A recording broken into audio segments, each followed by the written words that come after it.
Hello, welcome back. I'm Tonya from Tonya's Witchy Kitchen, and how are you doing today?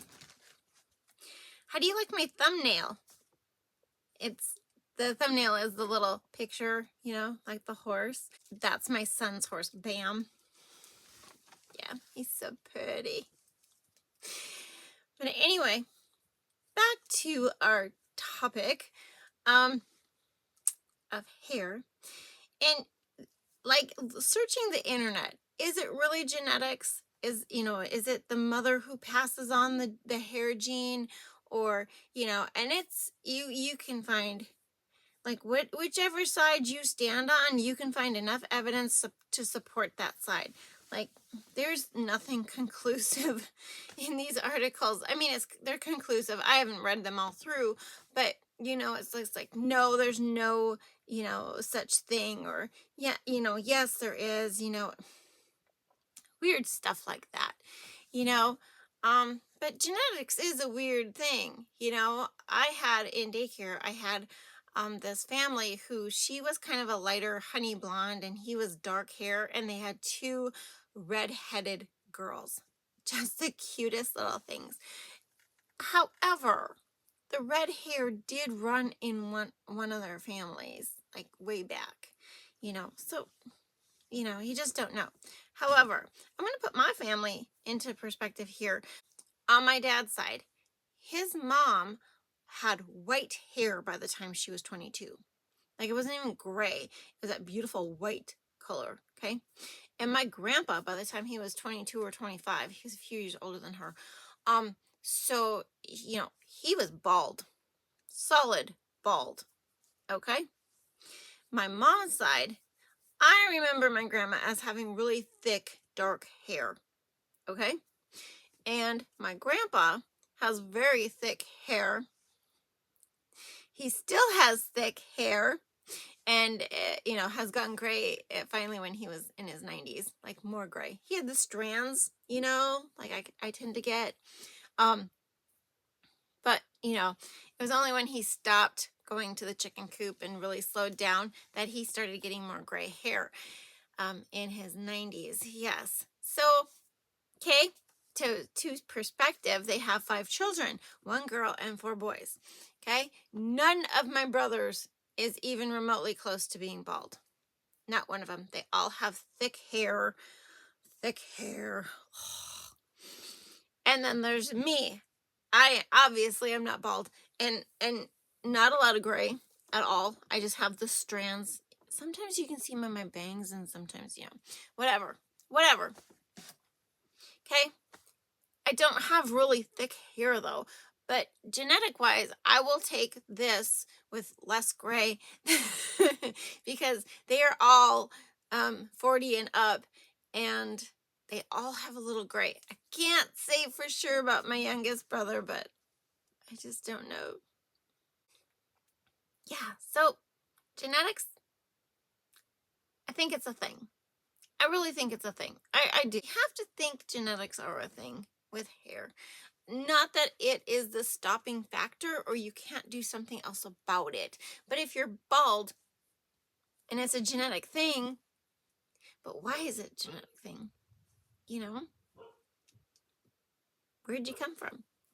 That's my question. But anyway, today we're doing another hair product.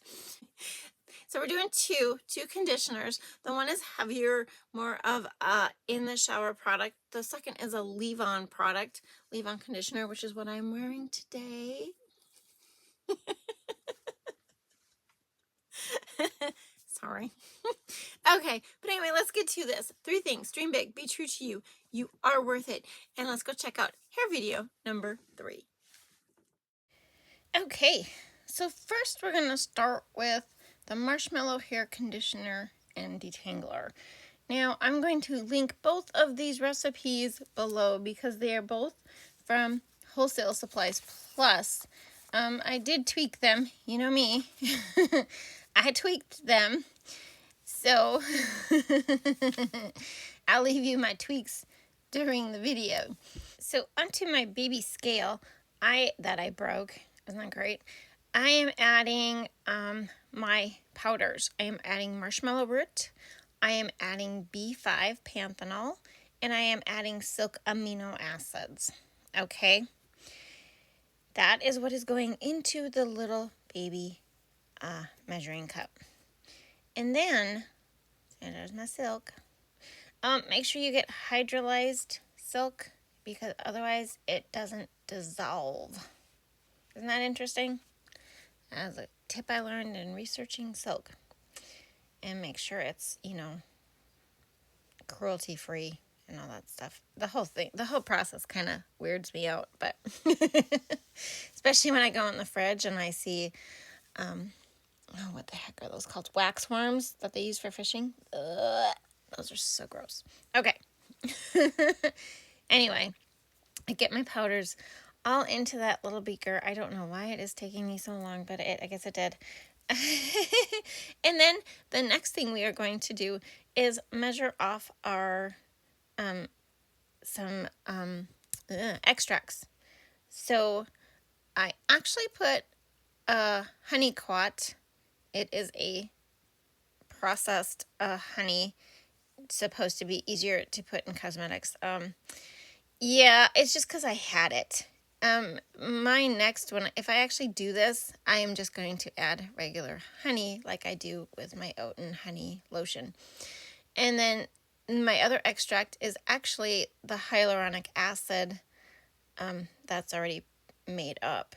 Okay, so I'm calling it an extract. It's not, but for this recipe, I had to, like I said, I tweaked it. That was my tweak. So the honey quat and the hyaluronic acid you could use any other extract, you guys. You could use ginseng, you could use lotus, the sea buckthorn, all that. Next is my distilled water. You could also add an aloe or a hydrosol or whatever liquid you wanted. Being it was a test batch, I was doing just my distilled water. Okay? Because it was a test batch, believe me. Okay, the oils in this, because it's going to work like a lotion kind of, are argan. And I think that's actually the only one in this one. Yeah, just argan oil. And then we have some emulsified wax. Interesting enough, the Detangler has more emulsifying wax than the leave-on conditioner, which makes sense, right? Because you're going to rinse this one off. The other is a leave-on product. So, keep that in mind. So we have emulsifying wax, NF, and because I wasn't going to play with my new one. I have a new one, but I wasn't going to play with it. And then so you make sure these are over 150 degrees. Mine are usually 165. And beat it for 2 minutes, right? The whole process is to make sure that wax is incorporated correctly. I don't know if I didn't do the ratios really, like percentages to see like how much wax and oils there were versus liquid versus other stuff. I didn't do that. I just noticed that in their notes they said make sure that the wax is totally incorporated into your solution, which I didn't have a problem with that at all. Okay, so just so you know, I did not have a problem with that. And then into this goes our mixture of powders, the extracts, the honey quat, the hyaluronic acid, the marshmallow root, the panthenol, and the silk amino acids, or hydrolyzed silk. And then you beat it again for another, I think it's I did it 2 minutes the first time. I did it 1 minute the second time. Isn't that weird how the beater looks? Because it's speeded up, the whole thing is speeded up. Looks really creamy. I was like, oh, yeah, this could be a really good, as detangler conditioner. As far as detangler goes, I probably would need to use more than I did. I probably had like a teaspoon at the most that I used in my hair, and probably needed a lot more. Absolutely needed a lot more. You do need a preservative in this, and I did scent this with, there's my preservative. What did I scent this with? Pink Sangria from Wholesale Supplies Plus. Ooh, that is one that will get you dancing. Um, but like I said, I was using a teaspoon, and as far as detangling, yeah, I didn't work it through my hair probably the way I should have. It's been a hot minute since I've used conditioner, so yeah. But it worked really well. I really liked the feel on my hair. It did detangle, you're going to need to work it through and maybe leave it set a little more. But I liked it overall. And beat it again.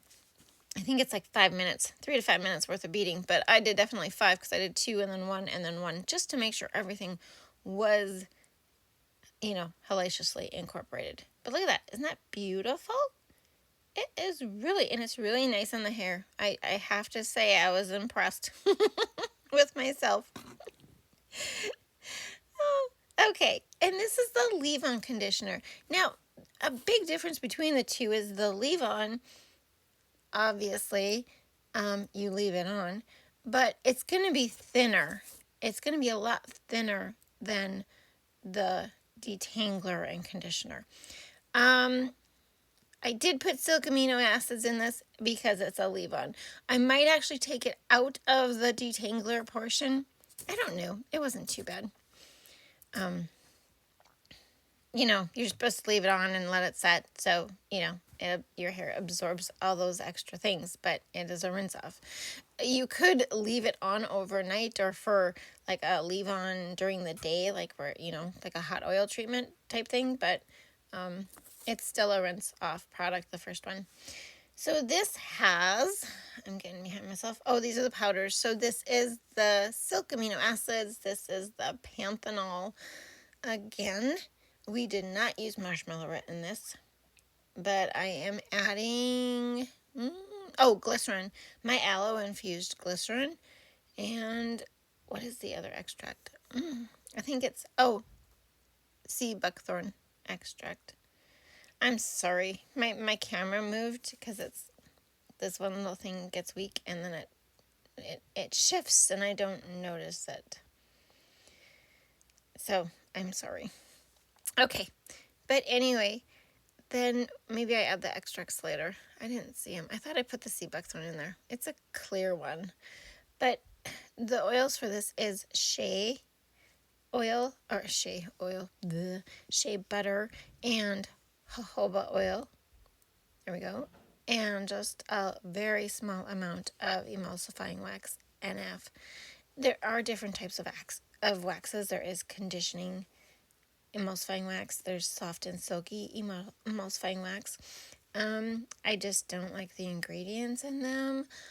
I need to do some more research just for myself to see, exactly what they are and, but so I just use my basic emulsifying wax and F. And then water portion is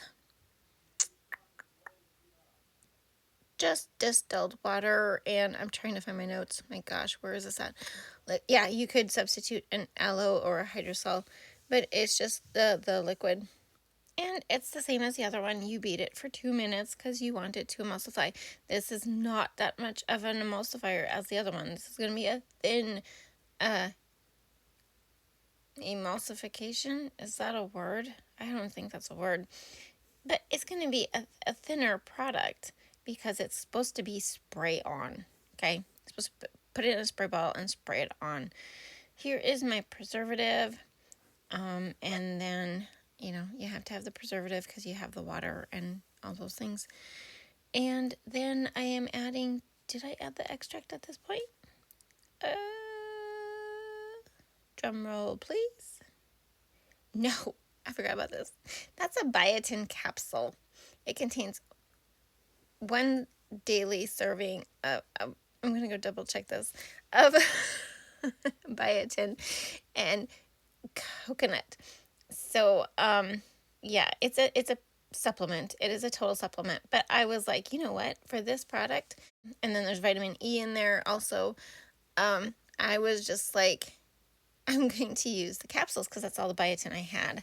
Okay, there is biotin extracts you can buy. I kind of am leaning towards more of the supplements. I just think the supplements might work better. You can buy supplement powder. I just haven't, done the dive on that one. But mix again, mixy. And it's lemongrass green tea from Wholesale Supplies Plus. I think I was going to talk about more of the biotin itself. Biotin comes from so many different sources that, in food products. You could also look up like foods that are good for your hair. It's amazing the articles that are written on this. But as far as biotin, it's basically B7. Okay, panthenol's B5. Sweet potatoes are super high in biotin. A half a cup cooked serving gives you your daily allowance. Mushrooms, nutritional yeast, legumes, roasted almonds, sunflower seeds, bananas, avocados, and broccoli were the big high dose, things. But as far as food for your hair goes, there's quite a few and they're different, and maybe we'll get into that another day. But anyway, this leave-in conditioner is liquid. Spray it on your hair, rub it in, work it in. I liked it. I really did like it. And since my hair is on the thinner side, it worked well to leave it in. I would never have been able to do this otherwise. Here is just a simple do-it-yourself leave-in conditioner. I will post the links below for these two, the Marshmallow Detangler and Conditioner and the Leave-On Spray Conditioner. And as always, I hope you had a good time. Thank you for dropping by. I will see you next time. Bye-bye.